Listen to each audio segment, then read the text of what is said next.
Hello internet. मेरा नाम प्रांजल उपाध्याय है और मैं एनआईटी नागालैंड में अभी थर्ड ईयर में हूँ।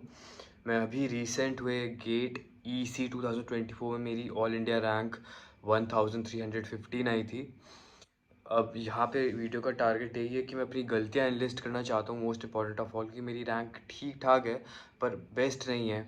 फॉर कॉन्टेक्स्ट, मेरा गेट का सिलेबस मैंने सेकेंड ईयर में पूरा ख़त्म कर लिया था, क्योंकि मैं सेकेंड सेमेस्टर से ही गेट के सिलेबस को कवर करना मैंने स्टार्ट कर दिया था। मैंने किया क्या था, मैंने सेकेंड ईयर में सीक्वेंस सब्जेक्ट्स का पहले तो गलत उठाया था। यहीं से मेरी गलती नंबर 1 आ जाती है। मैंने सबसे पहले स्टार्टिंग से ही मैंने पहला सब्जेक्ट जो चुना था वो था ईडीसी। और उसके बाद मैंने अटेम्प्ट किया था या फिर पढ़ा था, जो सब्जेक्ट था वो था इलेक्ट्रोमैग्नेटिक वेव थ्योरी और ट्रांसमिशन लाइंस। जनरली आप कोई भी स्ट्रैटेजी देखेंगे तो उनमें ये सब्जेक्ट्स को लोग एंड पे करते हैं। इसका मेन रीज़न ये है क्योंकि आपको पहले अपने बेसिक फंडामेंटल सब्जेक्ट्स कवर करने चाहिए, जो आता है network theory, signal and system, control system की। इनके आधार पे बाकी सब्जेक्ट्स आप पढ़ते हैं। बाकी सब्जेक्ट्स इन पे डिपेंडेंट होते हैं और ये इंटर रिलेटेड है, तो आपका सिलेबस कवरेज अच्छा होगा। मेरी जो दूसरी गलती थी वो यही थी कि मैं एक बड़े चंक में थ्योरी कवर करता था। जैसे कि मैंने आधा कंट्रोल सिस्टम पूरा कवर किया, तब मैंने उसके सवाल बनाना कंसिडर किया, स्पेशली पीवाईक्यूज़।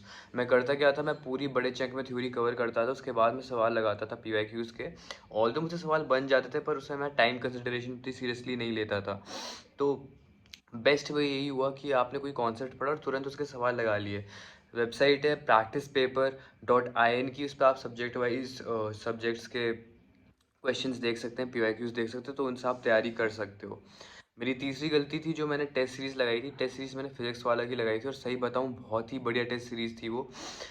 बढ़िया इन द सेंस कि मैं एट एन एवरेज मेरे उसमें 40 to 50 मार्क्स ही आते थे और फाइनली मेरे मार्क्स 40 ही आए हैं। मतलब 38.67 आए थे मेरे अभी रिसेंट गेट के अटेम्प्ट में, विच इज़ ऑलमोस्ट जो मेरे को टेस्ट सीरीज़ में मार्क्स आते थे। तो मेरी थर्ड मेजर गलती यही थी कि मैंने कभी टेस्ट सीरीज़ को सीरियसली कंसिडर ही नहीं किया। मैं जो भी गलतियाँ करता था, मुझे लगता था क्वेश्चन को पढ़ के कि यार ये तो बहुत आसान सवाल था, मैंने तो सिली मिस्टेक की। पर मैंने सिली मिस्टेक को रिमूव करने की, अपनी सिली मिस्टेक की टेंडेंसी को मैंने अच्छे से सोचा नहीं कि सिली मिस्टेक्स क्यों हो रही है, मैं रिमूव कैसे कर सकता हूँ। तो मेरी ये भी बहुत बड़ी गलती थी कि मैंने कभी भी टेस्ट सीरीज़ के स्कोर्स को सीरियसली नहीं लिया। तो इसका एक इम्प्लीकेशन ये हो सकता है कि मेरे में पेशेंस भी नहीं था, क्योंकि काफ़ी बार जब मुझे लगता था टेस्ट सीरीज़ बहुत आसान है तो मेरे दिमाग में रहता था कि मुझे जल्दी से जल्दी ये टेस्ट सीरीज़ को बंद करना है, मेरे को जल्दी से जल्दी फ्री होना है। तो इम्पॉर्टेंट चीज़ यहाँ पे ये थी कि टेस्ट सीरीज़ के साथ भले ही ईजी और आसान हो, आपको पूरे 3 घंटे पेशेंटली उसके साथ बैठते आना चाहिए, तभी आप हड़बड़ी में सिली मिस्टेक्स नहीं करेंगे। तो ये 3 मिस्टेक्स मेरी मेजर थी गेट की प्रिपरेशन में। थर्ड ईयर में मैंने जो अटेम्प्ट दिया, पहले तो मैंने सीक्वेंस सब्जेक्ट से गलत लिया, दूसरा मैंने तुरंत उनके साथ क्वेश्चन प्रैक्टिस को प्रायोरिटी नहीं दी, और थर्ड मैंने अपने टेस्ट सीरीज़ को बहुत हल्के में लिया। अभी मेरा फोर्थ ईयर का अटेम्प्ट बचा है अगले साल का, और although it is too early for me to be giving advice to anyone कि आप ऐसा कर सकते हैं, आप वैसा कर सकते हैं। It's more like of a personal journal for me, it's more like of a vlog for me. और मैं बस देखना चाहता हूँ कि अगले साल के अटेम्प्ट में मैं कैसा परफॉर्म कर पाता हूँ। ऑब्वियसली ये और फैक्टर्स पे भी डिपेंड करता है, किस्मत पे, उस दिन आपकी तबीयत ख़राब हो गया, कुछ भी हो गया, बहुत फैक्टर्स होते हैं, पर लेट अस बी ऑप्टिमिस्टिक।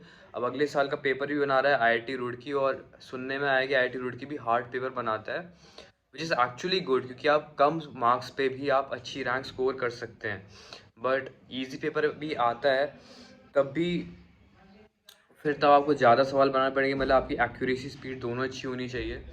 तो रिगार्डलेस ऑफ पेपर इजी है या हार्ड है, हमें अपने लेवल पे प्रिपरेशन अच्छी करनी है। फ़िलहाल इस ईयर के लिए मेरी स्ट्रैटेजी क्या रही है, मैं फ़िलहाल अंकित गोयल सर को फॉलो करता था अपना सिलेबस कवर करने के लिए। बहुत ही अच्छे टीचर हैं वो, उनकी 2 बार गेट में AR1 आ चुकी है, तो मैं उनको फॉलो कर रहा था अपनी थ्योरी कवर करने के लिए। तो इस बार मैंने उनका रैंक इम्प्रूवमेंट बैच ख़रीदा था। मेरी क्योंकि रैंक अच्छी थी कोर्स ख़रीदने के लिए, तो मुझे डिस्काउंट मिल गया था। तो मैंने 2000 का उनका रैंक इम्प्रूवमेंट बैच ख़रीदा था, जिसको मैंने इसे मार्च मिड में ख़रीदा था इस साल के। तो मैं उसे अप्रॉक्सीमेटली मई मिड तक तो ख़त्म कर ही लूँगा, मे बी इस महीने के एंड तक ही। और उसे कवर करने के बाद उसमें वर्कबुक क्वेश्चंस हैं और थोड़ी बहुत थ्योरी का रिवीजन है। उसके बाद मैं कंसिडर कर रहा हूँ कि मैं टेस्ट सीरीज़ अटेम्प्ट करूँ। एक तो अंकित गोयल सर के एग्ज़ाम दोस्त ऐप पे भी है ही, 10 सब्जेक्ट्स की है। उसके बाद मैं सोच रहा हूँ मेड इजी की टेस्ट सीरीज़ लगा लूँ और फिज़िक्स वाले की टेस्ट सीरीज़ लगा लूँ, क्योंकि उसने मेरे को ऑलरेडी एक अच्छा आइडिया दिया था कि मेरे कितने मार्क्स आएंगे प्रोजेक्टेड। तो इस तरह से मैं 3 टेस्ट सीरीज़ लगाऊंगा इस ईयर, क्योंकि मेरा ये 4th ईयर भी है। मैंने हालांकि काफ़ी लोग से बात की और उन्होंने कहा है कि अगर आप अच्छे IIT NIT से एमटेक कर रहे हैं तो आपका बीटेक कोई नहीं पूछता। Still for my own personal satisfaction मेरा टारगेट ये भी है कि मैं एटलीस्ट कोई एक बढ़िया प्रोजेक्ट बनाऊं, या फिर 4th ईयर में एटलीस्ट कि मैं उसे दिखा पाऊँ कि हाँ मुझे इस सब्जेक्ट में, इस फील्ड में नॉलेज अच्छी है। ऑल्दो मैं ये भी नहीं अफोर्ड कर सकता कि उससे मेरा substantial amount of time lose हो गेट की प्रिपरेशन का। तो या तो मैं, मुझे इस चीज़ पर विचार करना है, और मैं ट्राई यही कर रहा हूँ कि मैं कोई रिसर्च पेपर पब्लिश कर पाऊँ। रिसर्च पेपर पब्लिश करना, सही बताऊँ, एक अच्छा रिसर्च पेपर पब्लिश करना काफ़ी चैलेंजिंग रहता है। तो मैं ट्राई करता हूँ कर पाऊँ कि नहीं। I am not sure if I will be able to do it और if I am going to seriously pursue that venture, पर लेट अस सी।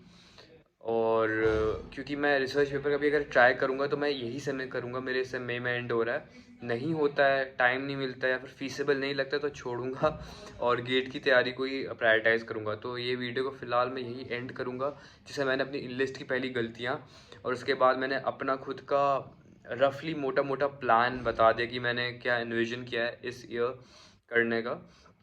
साथ ही साथ ऑब्वियसली बाकी फिजिकल वेंचर्स जो रहते हैं, अपना शरीर को अच्छा रखना है, जिम विम जाना, वो तो अपना पैरेलली जारी रहता ही है।